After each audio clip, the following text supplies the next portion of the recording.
উষ্ণতম দোল হতে চলেছে এমনটাই কিন্তু হাওয়া অফিসের তরফ থেকে জানানো হয়েছে। দিনের তাপমাত্রা 32 ডিগ্রি সেলসিয়াসের কাছাকাছি এবং রাতের তাপমাত্রা কিন্তু 22 থেকে 23 ডিগ্রি সেলসিয়াসের কাছাকাছি থাকবে, এমনটাই হাওয়া অফিসের তরফ থেকে জানানো হয়েছে।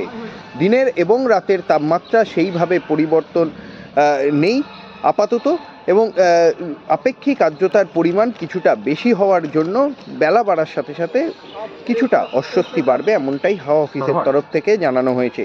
যদিও এই যে পরিস্থিতি দক্ষিণবঙ্গের ক্ষেত্রে এবং উত্তরবঙ্গের আজকে দুপুরের পর থেকে আকাশ মূলত পরিষ্কার হবে এবং ধীরে ধীরে স্বাভাবিক হয়ে যাবে এবং উষ্ণতাও কিন্তু বাড়তে শুরু করবে, এমনটাই কিন্তু হাওয়া অফিসের তরফ থেকে জানানো হয়েছে।